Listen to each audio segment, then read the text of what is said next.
Don't tell me you reject DEI when you live in a White House built by black hands. Let me shout it this morning from the White House. The White House is a DEI house built by slaves who work without the benefit of compensation. White men are the mental health problem in this country. Jim Crow, white men. Slavery, white men. Segregation, white men. Concentration camps for Asian Americans in the late 30s and early 40s. 1,800 people died. How many black people were hung from trees? 8,000. Let me guess. Oh yeah, once again, white men. The gun violence? 98% are men. 84% are white men, U.S. citizens. I see a trend. How about the Middle Passage where 1.2 African Americans died? Oh yeah, once again, white men. Why was the Second Amendment written? Let me think. So black people couldn't have their freedoms. So the white men could once again control them. Who's in the White House? An adjudicated rapist, convicted felon white man. Wow, I see a trend. But somehow Americans are just begging to blame a trans person, a non-white person. See, what happened to George Floyd is symbolic of what's happening in this country. The white man putting his knee on the neck of a non-white person and sitting there in broad daylight with the balls to say, who's going to stop me? And that's what we're seeing right now. So that's the question that we need to ask ourselves as a fucking country. Who's going to stop them? Because I'm just one person here. Now, I don't know about you, but I got friends and family that are sitting behind the white privilege, and I want nothing to do with them. Not because of who they are, because their lack of action. Martin Luther King said, history is going to remember not the people that did bad things, but the good people that stood by and did nothing. Because once again, the white man is hiding behind their privilege while everybody else is getting treated like absolute fucking garbage. Because it doesn't affect me. You don't even want to go on a general strike to stop fascism. Oh, I can't work. Oh, I got a job. White man is the mental health crisis in the United States of America. It has been since day one. When you look at the majority of them, what do you see? A bunch of insecure little wannabe alpha males with small penises that need big trucks and guns to feel like a real man. That's the real problem, is toxic masculinity. That the white man feels unable to shit on everyone's rights just because of how they look. It's ironic, isn't it, that they demonize black people because they're black on the outside, and yet their hearts are black on the inside. Isn't that ironic? And every single time we see a mass shooting, they're just salivating on the white supremacist red hatters to say, oh my gosh, it was an immigrant, it was a trans person, it was a gay people. 84% of gun violence is white men. But when it happens, like at the church the other day, what happens? Oh, thoughts and prayers. But what happened with the racist podcaster? Oh, they were just dying for it to be somebody on the left so they can just blame somebody else. A white man. The church yesterday, a white man. A white man, a white man, a white man, a white man. Ahmaud Arbery, guess what? 3 white men that chased out a black guy. Breonna Taylor, oh, a white cop. Again, and again, and again, and again, and again. It's the same demographic. White men are the problem in this fucking country. And until we address the real mental health epidemic, which is white supremacy, built on white men controlling people, because that's how this country was designed. For 21-year-old land-owning white men to shit on everybody else. This country was designed to benefit my demographic, and that is not okay. That is the original sin of this country.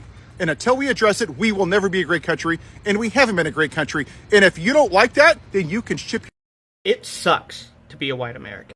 Now hold on, give me a chance, let me explain. I want you to think of the kind of person who would put on a White Lives Matter sticker on the back of their Ford pickup. Why do they do that? Is it all racism? Well, yeah. But I think it goes a lot deeper than that. White Americans basically have no culture. Not in the same way we see other people. And we white people, we know this inherently, and it scares us. We know we have our regional cultures. Our cities, our sports teams, and families all give us our regional culture, but being white basically means nothing. Or generally, at least nothing positive. White people throughout American history are almost always seen on the side of the oppressors. Not all white people, but most of us. And this sucks to learn. It's even harder to internalize. And it's why white people usually don't accept this, because it makes us feel a deep sense of guilt. I think it's why white people say nonsense like, I can't be racist, I have black friends. Sure, you probably don't see black people as objects, but you're refusing to accept the role our people have had in their oppression. That guilt we feel is our responsibility for the actions of our ancestors. It's why white people refuse to say that black people deserve reparation, because it admits our guilt. But black people deserve reparations. It just makes sense logically. You can sue someone for scratching your car, but black people can't sue the American government for the enslavement of their people. My people are arresting and deporting Mexican families from this country. Think about that. We are telling people that they are not allowed on the land we stole. Let's go a step further. White people stole a sacred land site from the people indigenous to this land and then carved 4 white people's faces on it, most of which were slave owners. I mean, Mount Rushmore is a place that we look at and we're like, oh, cool, giant faces. But to other people, it's a giant form of oppression, and admitting that and coming to terms with that sucks. We suck, dude. My people really and truly suck. Not all of us contributed to this oppression, but we are all a part of it. And this will mostly sound like virtue signaling. It will mostly sound like, look at how rough we are. But there is a reality to admitting this guilt and being honest with it. Because white people are afraid to do this. And we're afraid to admit it because my people are weak. White people are weak. We have power we have given ourselves, and put down the cultures that are stronger than us because we know that we're weak.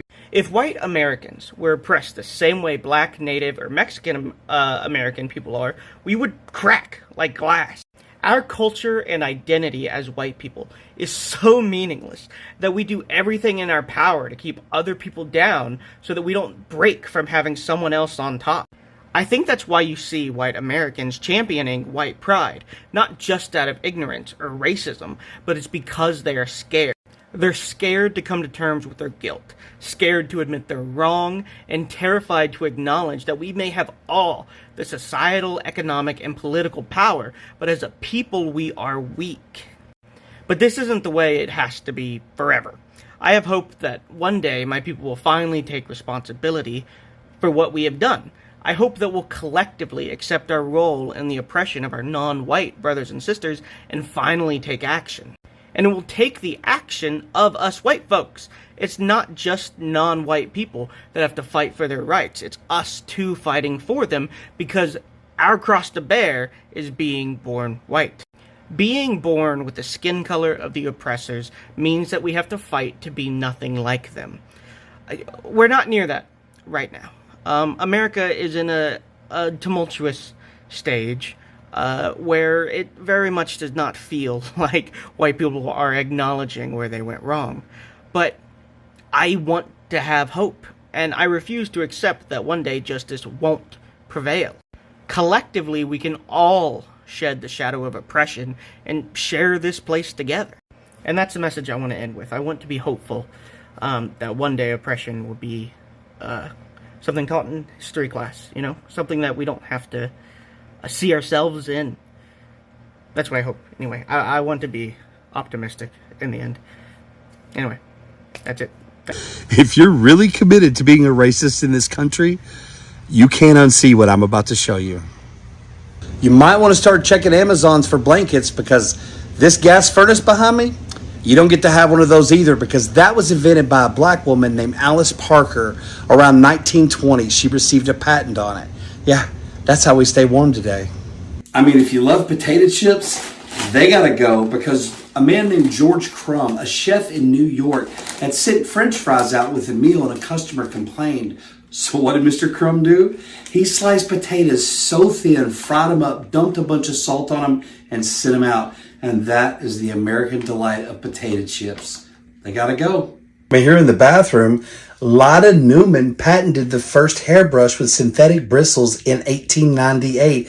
And she's just the third Black American woman to ever receive a patent. Now, I know this isn't going to affect those skinheads very much. In 1892, George Sampson of Dayton, Ohio received patent number 476,416 for what is the forerunner of the modern dryer we use today. It's going to suck dry on your clothes outside. In the late 1880s, Samuel Scotron of Pennsylvania patented the curtain rod. Woo, that's going to piss off some white girls. It's going to be really hard to plan racist rallies without a color monitor. Invented by Mark Dean, an engineer at IBM, he is also on 3 of the original 9 patents of the IBM PC that came out in 1981. Did you know in 1897, Albert Crowell in Pittsburgh, Pennsylvania, developed the mechanized ice cream scoop? You know, the click, click that separates the ice cream from the spoon, changing the way ice cream is served. And if you're racist and an ice cream lover, it's going to get worse. I told you it's going to get worse. Augustus Jackson, the father of ice cream, pioneered many of the methods we have today to enjoy ice cream, including the way we salt it. Another thing about being a racist, you're going to have to give up the freezer and frozen foods, because Frederick McKinley Jones of Ohio, who was orphaned at 9 years old with a 6th grade education, a young biracial boy, grew up to invent Thermo King, which is the reason why we have frozen foods that are shipped and stored in stores and our homes. You got to give up ice cream and frozen pieces? So if you still want to be a racist, there are some things you're going to need to purge from your life. If you would, just put it out on the curb. I'll send some trucks around to pick it up, and we'll go give it to real Americans who really need it. For the black people, will you accept this? Are we going to fall for this? Because I don't believe all that is coming out, how the white people are coming to address these issues, because it has been 400 years and above when the blacks has been oppressed, has been suffering in the country of America, when the blacks has been discriminated and betrayed, killed in the country of America by the same people who are today coming out speaking all this truth. The white system was created just to oppress the other people, just to make them uncomfortable, not to grow, not to develop, not to believe in themselves. And the laws that were created were made like Jim Crows, like segregations, like second amendment of the gun rights, were only made there just to make sure that it affects the black people, but not the entire people of the America. Because the agenda was to preserve the American culture. The agenda was to make America great again. And again, the same system that was made and supported by the majority of white people is the same system today that is oppressing the same people. And that is why they are feeling like their system has oppressed them. Their system has betrayed them. That's why today they are coming out to speak all this truth, because they are feeling like their government system is not supporting them, is not there for them. They are on their own. So they are feeling like if the black people are living the life of their own, they are living a dependent life, and they are doing well, what if we can join them? We have to admit that our truth of all that we have been doing towards them, and maybe try to ask for forgiveness and feel like if they can accept us so that we can move together to fight all these problems. My people, I am talking about the black people. I am talking to the black people wherever you're from. This is something that I don't know how you will take it. I don't know how you will take it, how you will judge it. But the truth is, the whites are coming out to ask for forgiveness. They're coming out to, they're so shameful. They're ashamed of all that they have been doing. That's what they're saying. They are saying that they're so ashamed of the way they have been treating the people of color. And now, they need hand of black people to find the problem that is affecting them. They have oppressed them. They have killed. They have been denied justices, opportunities and chances in this country. The country that their forefathers built, contributed hugely in putting where it is today. The black people was the same people who built this White House, which today the white man is sitting in, and he is giving out an orders to make sure that these people are not well lived or well appreciated or given any opportunity. They're the one who built this great empire to look like how it is looking. So admirable, beautiful, good looking. But again, never given any chance to anything. He is only being looked down as a slave, but not as citizens, not a patriot who contributed huge in fighting for the freedom of this great empire. Don't tell me you reject DEI when you live in a White House built by black hands. Let me shout it this morning from the White House. The White House is a DEI house built by slaves who work without the benefit of compensation. Today, they're being looked as slaves, as migrants who are supposed to be deported out of this country because they're not fitting to be in this place. And that's why we have seen many of the black people have made the choice, a hardest decision to move out of this country maybe and go to start another new life any other places. They have decided to ditch their dreams and all that they have contributed building in this country to go and start afresh because they are tired. They have been oppressed. They are no more. They can't hold it no more because since the time of slavery, their forefathers passed through the same life.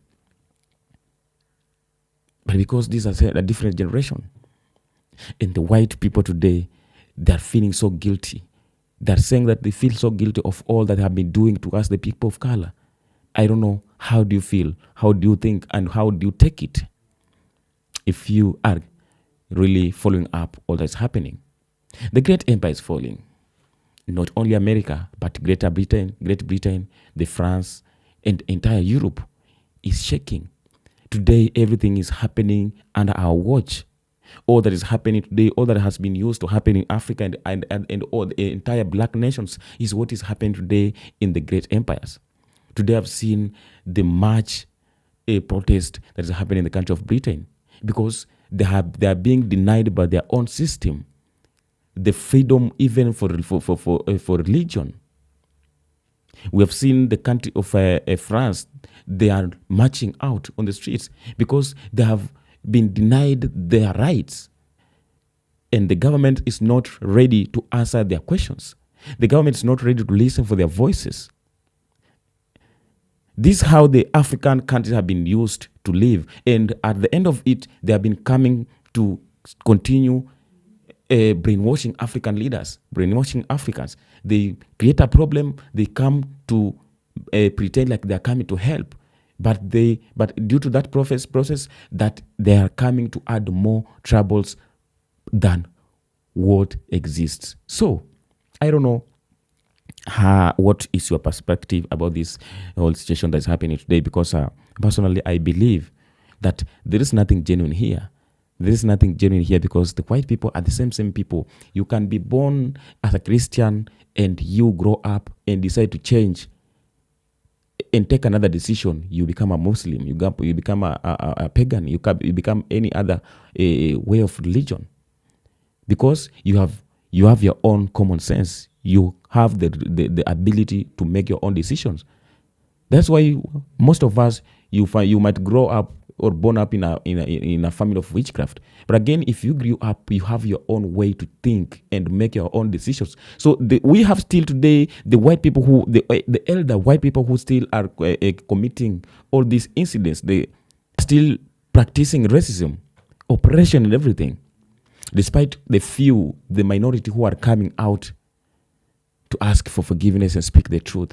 And they are not coming out to speak the truth because they feel that guilty. I believe so. But they are coming to do this because the situation that they expected that it will hurt or it will hit other people is the same situation that is hitting them. They voted for tariff. They voted for segregation. They voted for American Great Again. They voted for preserving the American culture.